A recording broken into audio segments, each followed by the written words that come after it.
have to ask you about the accent. Where did that come from? Did they give you that? Like, okay, we know you're in. Can you do this? Something? Yeah. You know, because I remember, you know, I majored in theater arts. That was a really wise career move on my part. And I remember in stage dialect class, it was like, okay, so we're gonna start with German, and I'd be like, do I really need to study this one? Because I'm seriously, you know, not. Can I do Chinese? Okay. So I studied Chinese and Japanese and Korean and all these, but then I came out here and promptly forgot them all. So then they said, okay, well, that sounds too Japanese and that sounds too Chinese. So I just kind of blurred it. I mean, my dad has a legitimate Korean accent, but he doesn't sound anything like that. So I don't know what that was. It's some mystical island. It was like a Warner Toll. It was so bad. And I'm sure the director was fine with it. Like, He loved it. You know, my understanding was that they really wanted like an older Asian guy, like a Mr. Miyagi type, who was like really wise and very scientific. And they couldn't find anybody. I can't imagine why not. So they said, oh, we'll just make him a young MIT genius. And, oh, okay. You know. I didn't do it. He said, no problem. You know.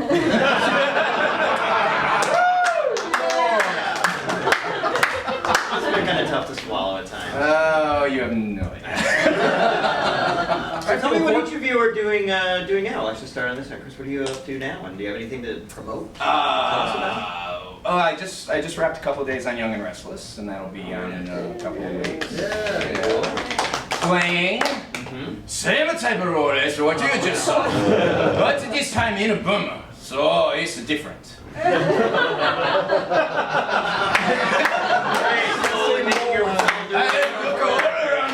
Doing this strange dialect. But they, you know, Young and Restless, like, oh, you're going to be Burmese. I was like, Burma? What the fuck do they sound like in Burma? So I rent Rambo. The director of the movie getting this direction. I just wanted to walk in and do this all the time, you know. Not fix anything. You know, so They all sound like that. Sounds like Burma to me. yeah, there you go. So you know, I'm still at it, still doing the whole acting thing. Did a stint as Genghis Khan, which was also sound a lot like this. But yeah, still just plugging away. I'm a classical music host on the radio in Sacramento. Wow. Because I wasn't making any money as an actor. And the station. KXPR, it's go capradio.org, you can just listen to us streaming. Can you give him a promo on there? Nobody there listening. Have it streaming, we'll put it on the site. Chris. I make a living in voiceover. Woo! Very nice. I've got a couple of shows. One's gonna debut on Nickelodeon next year. Another show is headed for the Sprout Network. The Sprout? Sprout Network, exactly. I work in, do a lot of games, Mortal Kombat, Street Fighter, World of Warcraft, blah, blah, blah. Also a writer. And you're Rumor has it. No, that's my producer. Who's that thing? because you're also the voice of Race Bannon, is that correct? I voiced Race Bannon for Johnny Quest Scooby-Doo crossover that they did, and I'm also the voice of the Joker. Nice. Very cool, very the least. Well, I did a lot of voiceover too, and did a lot of AV on the back of a lot of shows like Sprouts and things like that. But my main passion was writing, and I had a couple scripts, and I worked as a ghostwriter for a producer for years. That got me into a TV series in Germany, wrote a TV series in Germany. Then I got a game, I wrote American Chopper, so I'm doing all sorts of things. Just finished my first novel this year. It's probably not going to come out till spring. Okay. Yeah. All right. When it does, let us know. We have a show there. And Brian? Well, a ton of theater. I actually a lot of theater until a few years ago, and I produced a few plays as well. And the last five or 6 years, I've done work as a spokesman for different companies. just independent businesses all over town, paid for cable and stuff like that, and a little VO.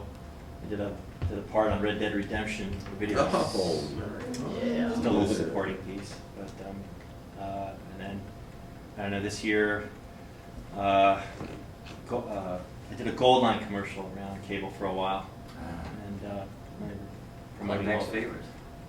I'm sorry. Glenn Beck's favorite. Oh, yeah, actually, it was on Glenn Beck and Mad Money. Yeah, NBC and all those yuppie fascists. Their love for the almighty dollar.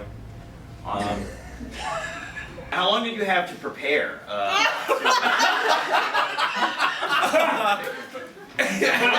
Once again, the omelet's Our left. whole lives. The script, I mean, were there any issues with the script? Wait, I've been able to read the script. Yeah. Believe it or not, my monologues were actually 3 times as long. Oh I yeah, said, they "My were God." pages long. Yeah, so I just trimmed and shaved. And Did you do that yourself, or did they? no, I did that they myself. I Nice. remember the director said, "God, you're like Clint Eastwood. You edit your own dialogue. You're a minimalist." Trying to keep you guys happy. We did get shut down the first night. Oh, really? It was, yeah. What It was on the beach, wasn't it? Yeah, Yeah. that's right. They had a permit for the sidewalk, Right. but not for the beach. And so once they moved out on the beach, then it was. And I remember when I saw a Rough Cut, they invited, Simon Tams and Darren invited me down to watch the Rough Cut. In the scene where we're in the car, in the back of the car, in the cab, he's sitting there and Simon's got a really deep voice. He looks over at Darren and he says, "In this scene you look like a dork." And Darren went, "Oh honey, please stop. You really did much better in some of the other scenes." "Yeah, but you really look like a dork in this." Thanks a lot. But my favorite memory was when we were in the evil lair, you know, like hiding. That scene where I was, you know, laying down, acting like I was sleeping. I was really sleeping. 3 or 4 in the morning. And nobody told me they were starting the scene to shoot it. I was literally asleep, and I woke up in the middle of the scene. I was like so pissed because I thought I should have like some intention when I was in the scene, but it was just waking up. That was. You were power napping and I was jacked up on Jolt, whatever. We must have done 20 takes on that because it was finally shot at 4 a.m. and I was high on caffeine and I couldn't focus and do 2 things at once. Typical guy. But getting that, doing the dialogue and playing with these little needles, it just drove me nuts. I remember that was the toughest scene for me. Boy. Wow. Tell us for you were some of the harder scenes. I don't remember too much about that, except Marty. I do remember talking to the girl who was the victim, and she was like, "I don't know if I should do this." She was, "I'm from Minnesota. What did my parents say?" And I was like, "You're not getting paid if it's not gonna work for you, don't do it." And then she's like, "Oh, no problem." Tell everyone about the Okay, gun. so we go out in the alleyway or whatever, and Peter, we had to shoot like for seconds, right? We were running out of money. It's like we got to Yeah. get this in one shot. We got to The get budget was dwindling fast. it, you know, week really 4. really fast or something. And he hands me a gun. And he goes here, and then he goes action. And I'm like, what? What am I supposed to do with this? And he's like, just use it. And I go, where do I get a gun? And he says, you just got it. And I go, I'm a freaking nurse. What am I gonna do with a gun? You know, and he just was, go. So, And you went. I was more intrigued with just what's going on. I couldn't follow the story. Welcome to the party. It kept me interested. It was so round. Well, we are very, very, very stoked to have all you guys come out and talk about the movie.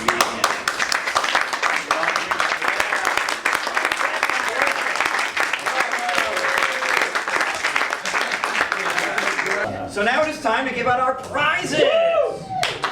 So, our prizes tonight, where'd they go? Thank you. The lovely Susan Ryan. Susan! You guys are really lucky because you're going to get a cast signed poster. All right, so our first winner is worst room service ever. Oh yeah. Who that one was. That was good. First room super saver? One of the walkouts? That was me. Yeah, that was you. Yeah. Adam Spiegelman.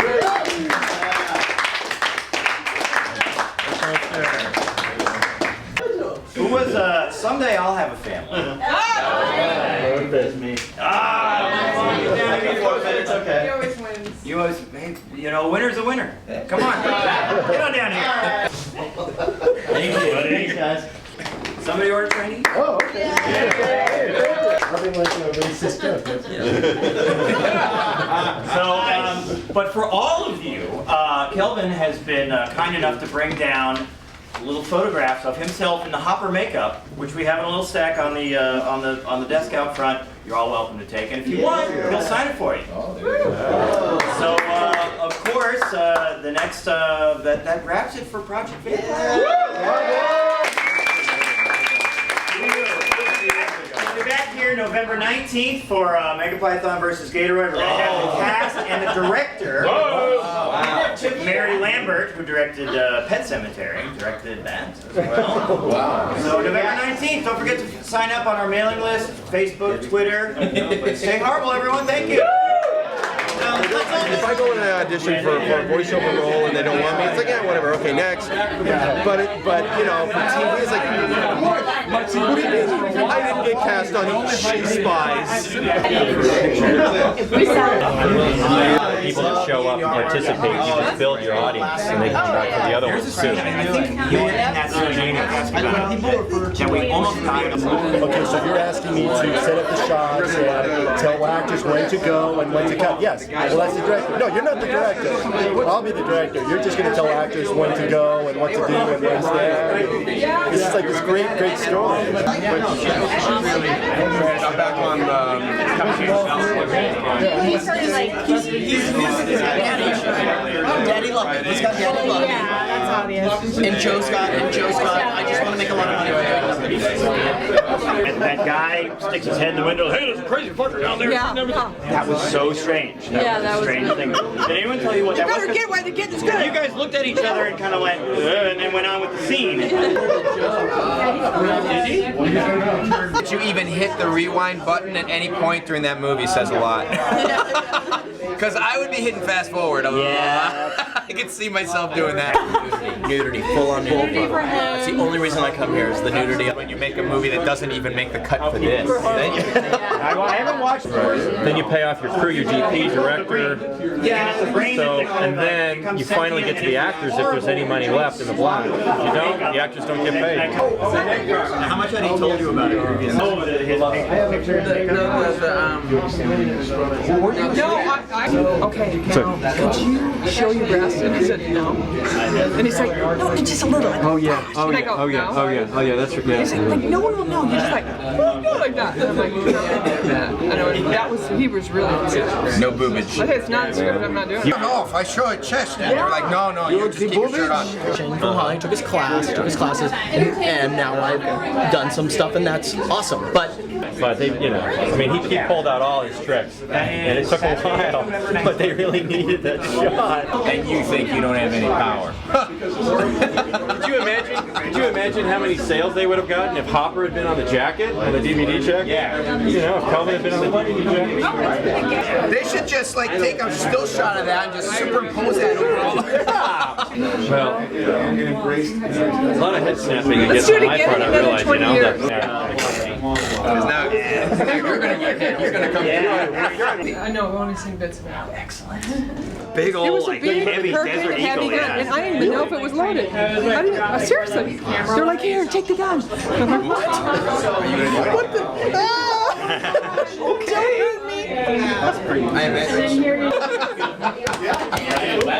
Look at you, big man. You actually have hair now. Yeah, I do. What are you doing, man? Chris, I barely remember you. We didn't have anything to do with each other. Nothing together. Nothing together. Nothing together at all. Christopher? Hi, Borges. It's the horrible movie night. Got it. That's it. It was so much fun. You were great. Oh, thanks. Tell the kids to sit. Okay, no.